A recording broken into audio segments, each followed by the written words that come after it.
پاکستان ہماری جغرافیائی شناخت ہے، ہمارا شناختی کارڈ، ہمارا سبز پاسپورٹ، یہ دنیا میں ہماری شناخت ہے کہ ہم پاکستانی ہیں۔ یہ سبز ہلالی پرچم یہ ہماری پاکستانی شناخت ہے۔ ہم انشاءاللہ ہر حال میں اس شناخت کو باقی رکھیں گے اور اپنے پاکستان کے جغرافیے کا تحفظ کریں گے۔ یہ پاکستان فوج کا نہیں ہے، یہ پاکستان خفیہ اداروں کا نہیں ہے، یہ پاکستان عدلیہ اور اسمبلی کا نہیں ہے، یہ پاکستان ہر پاکستانی کا ہے۔ لہذا استحکام پاکستان کے لیے ہم کھلے لفظوں میں کہتے ہیں کہ ہمارے پاکستان کی افواج یا ہمارے ادارے استحکام پاکستان کے لیے جو پالیسیاں بناتے ہیں ہم اس کی مخالفت نہیں کرتے بلکہ ان کی تائید کرتے ہیں، اور استحکام پاکستان پہ ہونے والی ان کی قربانیوں کو قدر کی نگاہ سے دیکھتے ہیں، اور آئندہ بھی ہم استحکام پاکستان کے مسئلے پر افواج پاکستان کے ساتھ کھڑے ہوں گے۔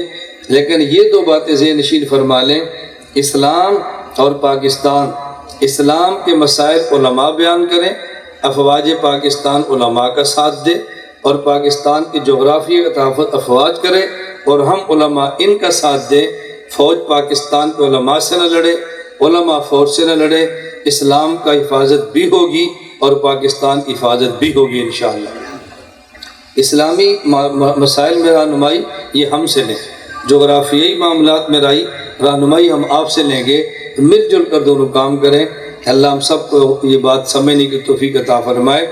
میں اس حوالے سے بڑی شارٹ کٹ بات کہتا ہوں کہ جب بھی کوئی بارڈر کو مخالف فوج کراس کرے تو بارڈر کا تحفظ ہوتا ہے۔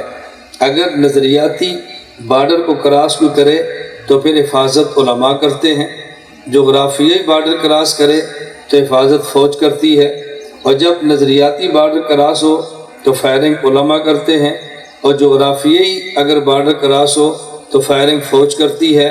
علماء کی فائرنگ کا نام دلائل ہیں اور افواج کی فائرنگ کا نام گولیاں ہیں۔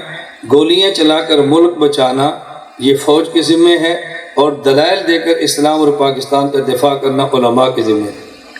ہمارے اگر مدرسے میں دلائل والی کتابیں نہ نکلیں تو ہمارا جرم ہے، اور اگر کسی چھونی میں گنے موجود نہ ہوں، ٹینک موجود نہ ہوں تو فوج کا جرم ہے۔ اس لیے کتابیں ہم نے اپنے ذمہ لی ہیں، اسلحہ فوج نے لیا ہے، اسلحے کے ساتھ ملک کی حفاظت فوج کے ذمہ ہے، اور دلائل کے ساتھ اسلام کی حفاظت ہمارے ذمہ ہے۔